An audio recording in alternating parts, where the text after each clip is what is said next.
अस्सलाम वालेकुम दोस्तों, कैसे हैं आप? उम्मीद करता हूं आप लोग सब खैरियत से होंगे। मैं हूं आपका host Chaudhary Usman. Welcome to learning hub. आज हम अपने रिएक्ट जेएस की प्लेलिस्ट की 8 वीडियो रिकॉर्ड करने जा रहे हैं। इस वीडियो के अंदर हम देखेंगे कि लिस्ट क्या होती है और डायनामिक लिस्ट क्या होती है और किस तरह जो डायनामिक डाटा है उसको हम किस तरह मैनेज करते हैं और किस तरह हैंडल करते हैं। तो इस वीडियो के अंदर देखेंगे। लास्ट वीडियो के अंदर हमने देखा था कंडीशनल रेंडरिंग के कंडीशनल रेंडरिंग असल में होती क्या चीज़ है और इस कंडीशनल रेंडरिंग को हम अपने रिएक्ट के अंदर किस तरह यूटिलाइज करते हैं और इसका असल में मकसद क्या चीज़ है। ठीक है, और इसमें जो मेन चीज़ जो होती है वो ये होती है कि जब भी कोई कंडीशनल रेंडरिंग के अंदर हम यूआई बेस के ऊपर जो डिज़ाइन जो होता है उसको हम किस तरह वो मैनेज कर रहे होते हैं कंडीशंस की बेस के ऊपर, जो लास्ट वीडियो के अंदर हमने देखा। आज हम जो देखने जा रहे हैं वो है रिएक्ट जेएस की लिस्ट। इस लिस्ट के अंदर लेट्स सपोज जिस तरह पर हमारे पास मल्टीपल डाटा आता है और उसको हम किस तरह वो प्रिंट कर सकते हैं। पहले हम क्या करते थे, यूटिलाइज करते थे लूप। तो लूप को जो है वो रिएक्ट जेएस ने एक नई चीज के अंदर डाइवर्ट कर दिया, एक नया फंक्शन क्रिएट कर दिया जिसको हम कहते हैं मैप। मैप क्या चीज होती है? मैप का एक फंक्शन होता है जिसके अंदर जो है वो हम अपनी अरे पास करते हैं और वो अरे को लेके डाटा उसकी हर आइटम के ऊपर वो काम करता है और उसको पूरी अरे को अपने हिसाब से वो रिटर्न करता है। तो उसके जो इंडेक्स है वो सारी चीज़ें जो है वो खुद ब खुद ऑटोमेटिकली उन चीज़ों को मैनेज कर रहा होता है। तो वो बहुत इजीली उसके लिए हमें कोई लूप लगाने की ज़रूरत नहीं है, कुछ हमें ये इंडिकेटर लगाने की ज़रूरत नहीं होती कि कहाँ से लूप स्टार्ट होगा कहाँ तक एंड होगा। अगर उसके जितना मर्जी उसके अंदर आप डाटा एंटर कर दें अरेज का तो वो ऑटोमेटिकली उसको खुद ही मैनेज करता है और खुद ही उसको जो है वो डिज़ाइन के अंदर उसको प्रिंट करता है। उसके एज एंड एवरीथिंग वो खुद सारी चीज़ें मैप फंक्शन के अंदर हो रही होती है। तो उस चीज़ को हम देखेंगे कि आज के लिस्ट को हम किस तरह जो है वो अपने रिएक्ट जेएस के अंदर हम करते हैं और उसका कोड लिखते हैं और किस तरह उसका हमें डाटा शो होता है। तो चलते हैं हम अपने लैपटॉप की स्क्रीन के ऊपर और लिस्ट के बारे में देखते हैं। जी, तो मैं अपने लैपटॉप की स्क्रीन के ऊपर आ चुका हूँ। लास्ट वीडियो के अंदर हमने कंडीशन रेंडरिंग देखा था और इसके अंदर जो है हमने एक दो एग्जांपल देखी थी कि कंडीशंस की बेस के ऊपर हम जो अपना यूआई डिज़ाइन है उसको हम किस तरह वो जो है वो मैनेज कर सकते हैं। और आज हम यहाँ पे अपने कोड में आते हैं और यहाँ पे आके एक नया और एक फ़ाइल क्रिएट करते हैं और उसका जो नाम है वो हम रख देते हैं लिस्ट। ठीक है जी, लिस्ट .jsx।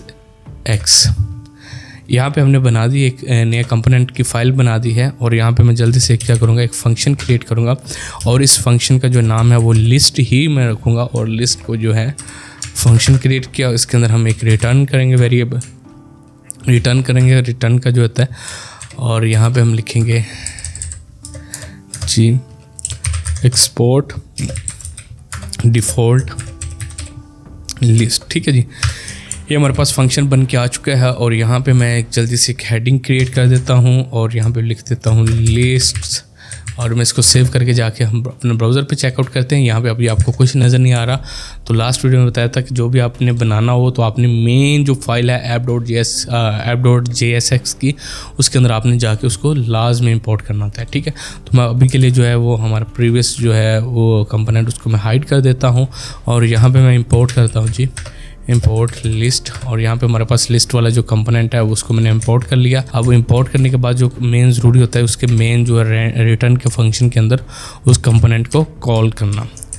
ठीक है जी, यहाँ पे मैंने इसको कॉल किया और हम अपने ब्राउज़र में जाके देखते हैं यहाँ पे हमारे पास लिस्ट आ चुकी है। ठीक है जी, अब अगर ये जो लिस्ट है अब इसको हम क्या करेंगे, लिस्ट को हमने करना ये होता है कि इसमें सबसे जो मेन जो चीज़ होती है वो ये होती है कि आप के पास जो भी डाटा आ रहा है, मिसाल के तौर पे आपके पास डाटा आ रहा है अरे के अंदर डाटा आ रहा है। ठीक है, अरे की मल्टीपल टाइप्स होती हैं और मैं कोशिश करूंगा कि एक अरे के बारे में आपको वीडियो भी बनाएं। जिस तरह वो एक सिंगल अरे होती है, फिर उसके बाद एक डायनामिक 2 डिमेंशनल अरे होती है, 3 डिमेंशनल अरे होती है और इस तरह की जो अरेज होती है वो उसको हम किस तरह वो मैनेज कर रहे होते हैं। और एक वो अरे होती है जिसके अंदर हम क्या कहते हैं, एक हमारे पास एक की होती है और उसकी एक वैल्यू होती है। ठीक है, तो ये सारी चीज़ों को हम इसके अंदर देखेंगे। अभी के लिए हम सिंपल सबसे पहले क्या करता है, मैं स्टेट जो है यूज स्टेट उसको इंपोर्ट करता हूँ ताकि हम इजीली जो है वो अपना वेरिएबल्स के अंदर जो डाटा है उसको हम बना सकें।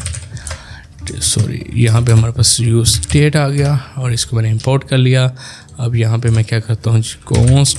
ठीक है जी, अब कॉन्स्ट के अंदर मैं क्या करता हूँ जी डाटा का मैं एक वेरिएबल बना देता हूँ जी डाटा और यहाँ पे मैं लिख देता हूँ सेट डाटा। ठीक है जी, और यहाँ पे हम इसको यूज स्टेट को हम यूटिलाइज़ करते हैं और इसके अंदर ही मैं क्या करूँगा, एक अरे बनाऊँगा। अरे बनाने के बाद मैं यहाँ पे क्या कर देता हूँ जी डबल कोट्स डाल देता हूँ, यहाँ पे लिख देता हूँ उस्मान फिर यहाँ पे मैं देख देता हूँ अली, ठीक है जी, और यहाँ पे लिख देता हूँ लर्निंग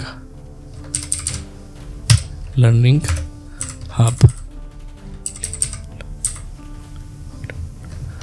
ठीक है जी। लर्निंग यहाँ पे आएगा लर्निंग हब, ठीक है जी। यहाँ पे हमारे पास क्या आ गया जी, लर्निंग हब आ गया। अब इसको हमने क्या करना है, यहाँ पे हम प्रिंट करा के देखते हैं। अभी के लिए मैं यहाँ क्या करता हूँ, यहाँ पे मैं लिखता हूँ डाटा, और यहाँ पे मैं भी कोशिश करूँगा कि मुझे 0 इंडेक्स के अंदर जो चीज़ पड़ी हुई है वो हमें प्रिंट करा के दिखाए। तो होपफुली उस्मान यहाँ पे आ गया है, ठीक है, क्योंकि हम अभी जो है वो सिंपल ही यूटिलाइज़ कर रहे हैं। अब मैं 2 को करूँगा तो लर्निंग हब वाला हमारे पास आना चाहिए, क्योंकि 0, 1 और 2 ये वाला आना चाहिए, ठीक है जी। यहाँ पे हमारे पास आ चुका है। अब यहाँ पे हमें एक और काम करना होगा। अभी यहाँ पे हम इसको चाहते हैं कि तीनों के तीनों जो है वो प्रिंट हो जाएं, ठीक है।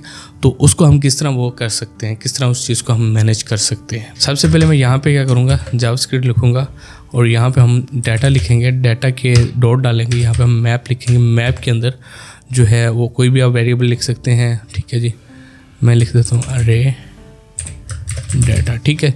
अब आपने अरे डाटा लिख लिया। अब इसके ऊपर आप होगा क्या, जैसे ही आपने अरे डाटा लिखा है तो अब आपने इसी के अंदर जो भी रिटर्न डाटा होगा वो क्या करेगा, डाटा की अरे वाला डाटा जो है वो उसको क्या करेगा, रिटर्न कर देगा।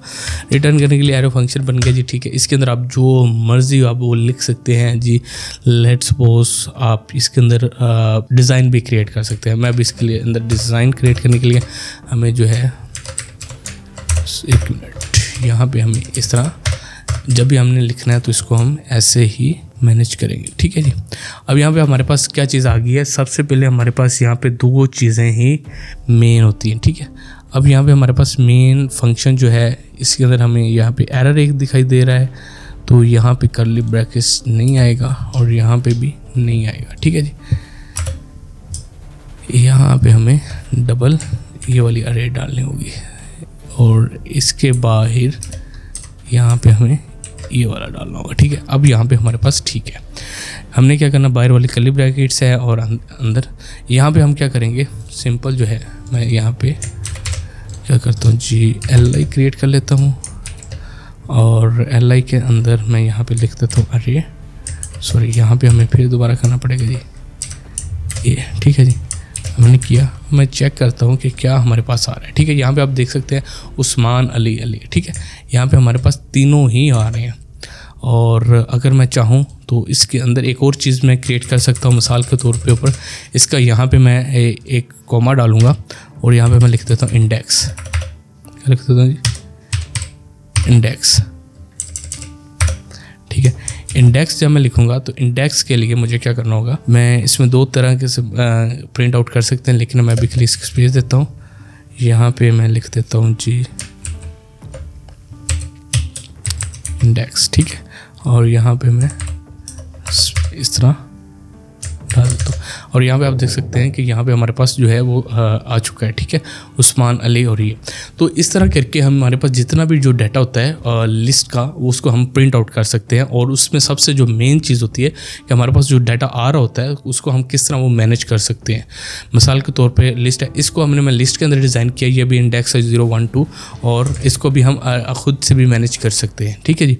अभी तो ये लिस्ट है, लिस्ट के बाद हम इसको क्या करेंगे, इसको अभी हमारे पास ऑटोमेटिकली जो है डॉट्स नहीं आए, तो अभी मैं इसको एक और काम करता हूँ, क्योंकि हमने बाहर वाला जो मेन इसको होता है वो हमने नहीं बनाया। तो यहाँ पे हम ऐड करके इसको सेव करते हैं, और यहाँ पे ये देखेंगे ये वाले डॉट्स आना शुरू हो गए, ठीक है जी।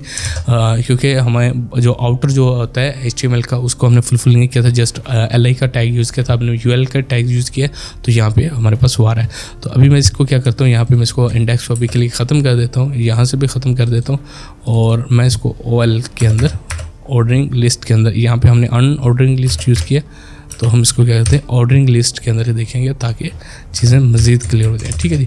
यहाँ पे हमारे पास ऑर्डरिंग लिस्ट के अंदर जो डाटा आ रहा है। इसी तरह आपने डिज़ाइन बनाना है, कोई भी कार्ड है, इस तरह आप जितने मर्जी आप कार्ड बनाएंगे तो ऑटोमेटिकली जो उस डिज़ाइन के अंदर वो प्रिंट आउट होना शुरू हो जाएंगे। आई होप सो कि आपको ये लिस्ट के बारे में थोड़ी सी इन्फॉर्मेशन जो दी है हमने, इसकी आपको समझ आई होगी। टेबल के अंदर भी इस तरह ही होता है कि टेबल के आपने मेन टैग जो है वो शुरू करना है। उसके बाद TR के रो के अंदर आपने TD और जो भी व्हाटएवर डाटा है वो उसको आप अपने हिसाब से प्रिंट आउट कर सकते हैं। इसकी प्रैक्टिस आपने खुद करनी है। और अगर आपको कोई चीज़ समझ ना है तो आप यहाँ हमारे कमेंट बॉक्स में, इस वीडियो के कमेंट बॉक्स में आप मैसेज कर सकते हैं और उसके लिए हम आपको उसका रिप्लाई भी करेंगे। अगर आपको हमारी ये वीडियो अच्छी लगी हो तो हमारी वीडियो को लाइक किया करें, शेयर किया करें और अपने दोस्तों को कहें कि लर्निंग हब के ऊपर प्लेलिस्ट है जो कि React.js की बहुत ही अच्छे तरीके से बेसिक्स टू एडवांस चीज़ें करवा रही है, तो उनको हमारे चैनल के बारे में बताएं और उनको कहें कि सब्सक्राइब करें और हमारी वीडियोस को लाजमी जो है वो दूसरे अपने दोस्तों से शेयर करें ताकि वो भी स्किल्स सीख सके। तो मिलते हैं इंशाल्लाह नेक्स्ट वीडियो के अंदर। अल्लाह हाफिज़।